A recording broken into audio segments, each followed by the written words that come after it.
అందరికీ నమస్తే. నా పేరు శ్రీకాంత్. ఫస్ట్ టైం మీరు మన ఛానల్ చూస్తుంటే సబ్స్క్రైబ్ చేస్తారని మనస్ఫూర్తిగా కోరుకుంటున్నా.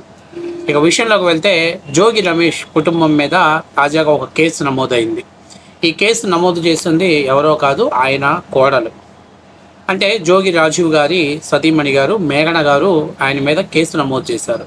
మొత్తం జోగి ఎంటైర్ ఫ్యామిలీ మొత్తం మీద కూడా ఆమె కేసు నమోదు చేశారు.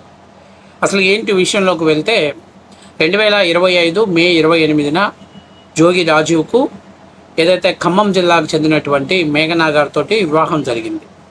వివాహం అనంతరం 1 నెల 2 నెలలు వాళ్ళ వైవాహిక జీవితం సాఫీగానే సాగిందంట. తర్వాత అదనపు కట్నం కోసం ఆమెను వేధించడం మొదలుపెట్టారు. అంటే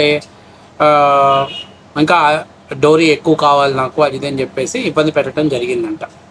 దీని మీద అప్పట్లో తరచూ కొన్ని గొడవలు జరిగినప్పుడు సరే పుట్టింటి వాళ్ళు కొద్దిగా అంటే భార్యాభర్తల మధ్య ఏదన్నా సఖ్యత లేదేమో అని 2-3 సార్లు కూర్చొని మాట్లాడి తర్వాత మళ్ళీ పంపించిన తర్వాత ఈ అమ్మాయి మీద తీవ్రంగా కుటుంబ సభ్యులు మానసికంగా దాడి చేయటం, అట్లాగే మాటలతో దాడి చేయటం, ఇష్టాసారంగా మాట్లాడటం, ఎలా పడితే అలాగా అమ్మాయితో ప్రవర్తించడంతో పాటు ఈ విషయం తన భర్తకు చెప్పుకుందంట.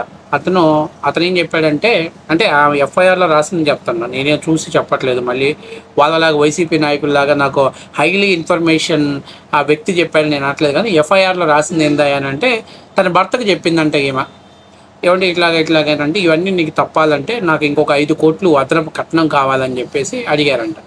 సో దీని మీద అమ్మాయి టార్చర్ అనుభవిస్తూ అనేక సార్లు మరి కుటుంబ సభ్యులకు చేరవేసినా ఏమీ ఫలితం లేకపోవడంతో ఇక చివరిగా ఆమె ఇబ్రహీంపట్నంలో పోలీస్ స్టేషన్కి ఆమె ఫిర్యాదు చేసింది. ఈ ఫిర్యాదులో మొత్తం 11 మంది మీద ఆమె కేసులు నమోదు చేసింది. అంటే నేను చాలా ముఖ్యమైన విషయం ఏంటంటే మరి దీని వెనక కూడా జోగి రమేష్ రేపు చంద్రబాబు నాయుడు గారు ఉన్నారేమో, కావాలంటే చంద్రబాబు నాయుడు గారి మీద ప్రమాణ స్వీకారం చేద్దాం రమ్మను, లేకపోతే నారా లోకేష్ ఉన్నాడో లేకపోతే పవన్ కళ్యాణ్ ఉన్నాడో బయటకు వచ్చి మాట్లాడతాడో నాకు తెలియదు. కానీ ఎందుకంటే ఇక్కడ కేసు పెట్టింది స్వయానా మీ ఇంటి కోడలు. అంటే ఏదైతే మీ ఇంట్లో ఒక సభ్యురాలుగా చేరి మీ కుటుంబ గౌరవాన్ని పెంపొందించాలనేటువంటి బాధ్యతంగా అడుగుపెట్టినటువంటి మీ కోడలే వాళ్ళు పనికి మాలినోళ్ళు, వాళ్ళు అదనపు కట్నం మీద నన్ను వేధిస్తున్నారు, నా మీద శారీరకంగా దాడి చేస్తున్నారు, అట్లాగే మానసికంగా మాటలతో తూటాలు చేసి అంటే తూటాల లెక్కన పేలుస్తూ నన్ను దూషిస్తున్నారని చెప్పేసి మీ కోడలు స్వయాన కేసు పెట్టింది. ఇందులో ఎవరో చెప్తే ఏదో ఇంటి పక్కన వాళ్ళు లేదా ఆ పక్కన వాళ్ళు ఒకవేళ కేసు పెట్టారంటే సహజంగానే ఏదో జోగి రమేష్ మీద అసూయతో పెట్టినారంటారు. కానీ ఇక్కడ మీ ఇంటి కోడలే మీ మీద కేసు పెట్టిందంటే మీరు ఎంత యదవతనం చేస్తేనో, ఆ అమ్మాయిని ఎంత మానసికంగా టార్చర్ చేస్తేనో మీరు మీ మీద కేసు పెట్టిందనేది మీరు ఒకసారి అర్థం చేసుకోవాలి. సరే ఆ 11 మంది ఈ 11 కూడా వైఎస్ఆర్సీపీ పార్టీకి బాగా కనెక్ట్ అయింది, బాగా లక్కీ నెంబరు.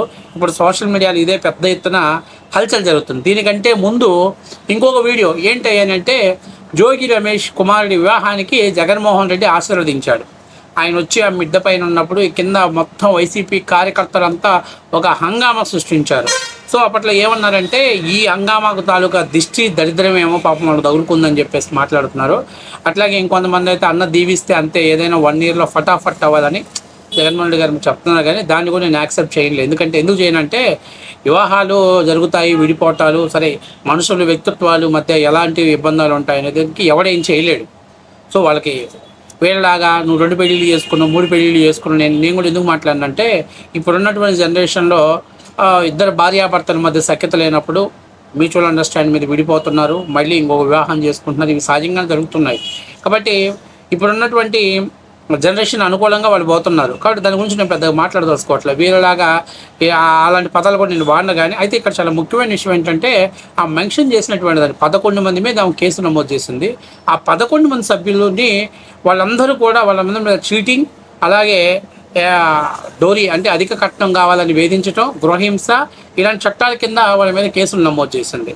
అంటే మొత్తం ఫ్యామిలీ ప్యాకేజ్ జోగి రమేష్ తమ్ముడు వాళ్ళు మొత్తం ఫ్యామిలీ ప్యాకేజ్ మొత్తాన్ని కూడా ప్యాకేజ్ కింద ఆమె ఆఫర్ ఇచ్చేసింది అనమాట.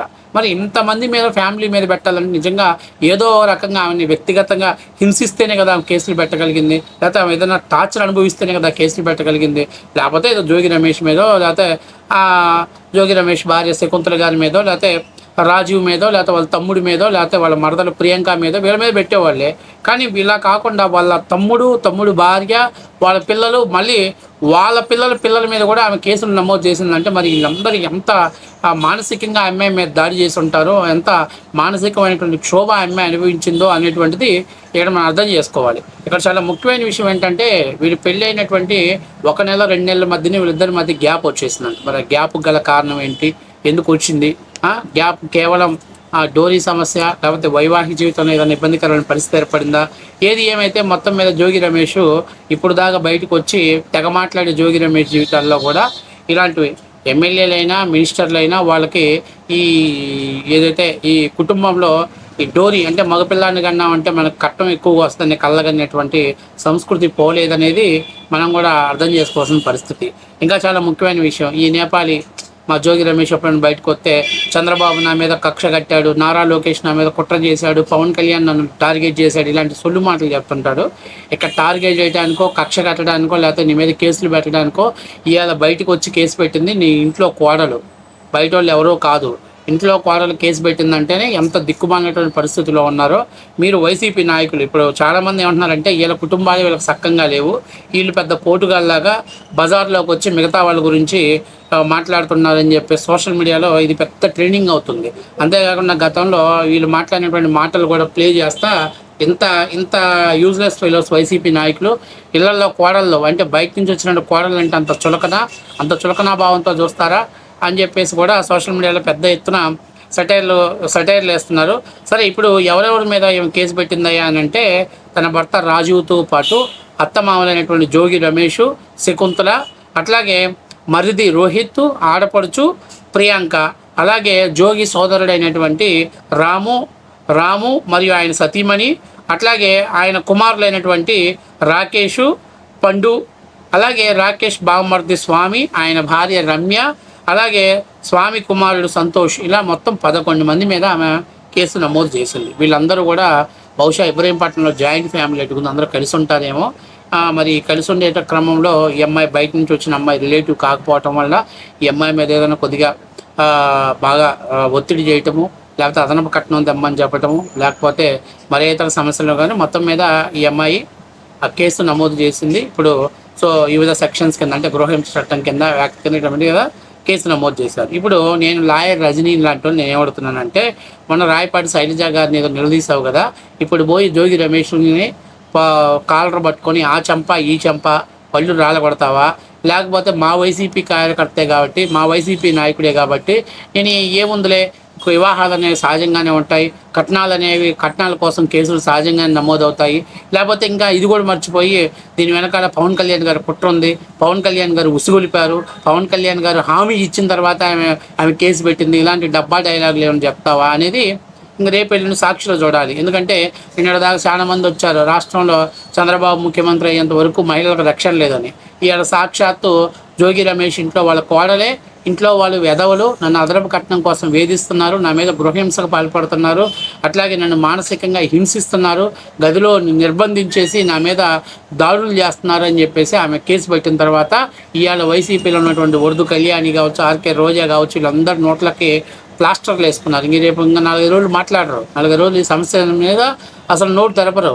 అంటే కేవలం వైసీపీకి మైలేజ్ వచ్చే అంశమే మాట్లాడతారు, కానీ వైసీపీలో వాళ్ళ నాయకులు డ్యామేజ్ చేసినా దాని గురించి ఎవరు మాట్లాడరు. ఇప్పుడు రాయపాటి శైలజ గారు ఒకవేళ మహిళ ఆమె కానీ వాళ్ళకి ఒకవేళ ఆయన పిలిపించుకొని కానీ మాట్లాడితే వీళ్ళు మళ్ళీ మా మీద రాజకీయ కక్ష స్టార్ట్ చేశారు, నేను ఎక్స్పెక్ట్ చేశాను, దీని వెనక మహిళా కమిషన్ ఉందని ఎక్స్పెక్ట్ చేశాను, పవన్ కళ్యాణ్ గారు హస్తం ఉందని ఎక్స్పెక్ట్ చేశాను అని చెప్పేసి ఇలాంటి డైలాగులు అన్నీ వాడుతుంటారు. అంటే మీ దాకా వస్తేనే సంస్కరణలు, విలువ, ఆ ఎథిక్స్ గురించి మాట్లాడతారు. మిగతా వాళ్ళు ఎవరు మనుషులు కాదు, వాళ్ళకి ఎటువంటి ఆంక్షలు లేవు, వాళ్ళు అసలు మనుషులుగా కూడా మీరు కన్సిడర్ చేయరు. సిగ్గు లేదు, ఒక మంత్రిగా పనిచేసినాడు నువ్వు కట్నం కోసం కోవడం లేదు ఇన్స్పెక్టర్ చండాలంగా. ఇట్లాంటి దరిద్రమైనటువంటి సంస్కృతి అంతా వైసీపీ పార్టీలోనే ఉంటుంది. వైసీపీ నాయకులు మించినాడు ఒకడు ఉన్నాడు అయ్యా. మొత్తం జగన్మోహన్ రెడ్డి గారు ఆవు చేలో మేస్తున్న దూడ గెట్టుని మేసిద్దా, ఇలా ఒకటి తర్వాత ఇంకా ఎంతమంది ఉన్నారు ఇలాంటి కేసెస్ నమోదు కాబోయేవాళ్ళు. సో ఏది ఏమైనా కానీ మేఘనా గారు YCP Jogi Ramesh family package ఇచ్చింది అనుకుంటున్నారు. ఇప్పుడు పెద్ద సెటైర్ ఏంటంటే 11 మంది మీద కేసు పెట్టడంతో వైసీపీ లక్కీ నెంబర్ 11, ఆ 11 కూడా అక్కడ మెన్షన్ చేశారని చెప్పేసి సోషల్ మీడియాలో పెద్ద ఎత్తున మీమ్స్ తయారవుతున్నాయి దాని మీద.